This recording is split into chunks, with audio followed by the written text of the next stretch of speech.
Jaggery producers in Tamil Nadu's Erode district are facing an uncertain future as several production units are on the verge of shutting down due to soaring labor and input costs. Thousands of workers have already been affected due to the closure of many small and medium jaggery units in rural areas. Mill owners claim labor costs have risen to unsustainable levels. Automation is also not an option without government subsidies.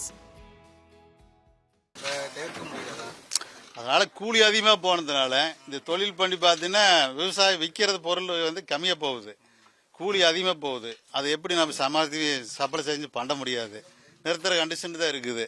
அது government பார்த்து கொஞ்சம் money supply செஞ்சாங்கன்னா கொஞ்சம் நம்மளுக்கு பண்ணுறதுக்கு சௌகரியமாக இருக்குது. இல்லாட்டினா இப்போ நாங்கள் ஓட்ட மொழியில் நிறுத்த வேண்டியதுதான்.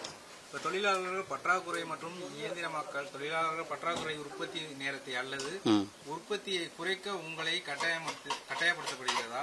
கைமுறை உழைப்பை சார்ந்திருப்பதை குறைக்க செயல்முறைகளை இயந்திரமாக்க ஏதேனும் உங்களுடைய நோக்கம்? இயந்திர மூலியமாக பண்ணுறதுக்கெல்லாம் செலவு நிறைய மானியம் கவர்மெண்ட் கொடுக்க வேணும். நம்ம கைநிலையே ஆளுகள் வச்சு கணக்காக பண்ணுறதுனால இவ்வளோ தான் பண்ண முடியுது. இதுக்கே நட்டமாகுது.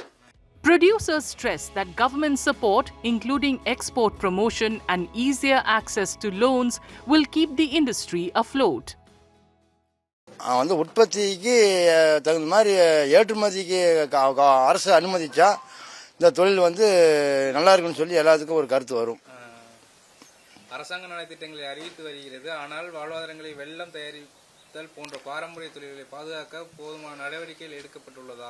இல்லை, இது இந்த தொழிலுக்கு எது இருக்குல்ல. மற்ற தொழிலுக்கெல்லாம் கவர்மெண்ட் உதவி பண்ணுது, லோன் கொடுக்குது, எல்லாம் பண்ணுது. இந்த மாதிரி தொழிலுக்கு கவர்மெண்ட் எந்த உதவியும் பண்றதில்லை. Tamil Nadu will go to assembly polls soon, and jaggery hubs in Erode and neighbouring areas hope their concerns will be addressed by parties across the political spectrum.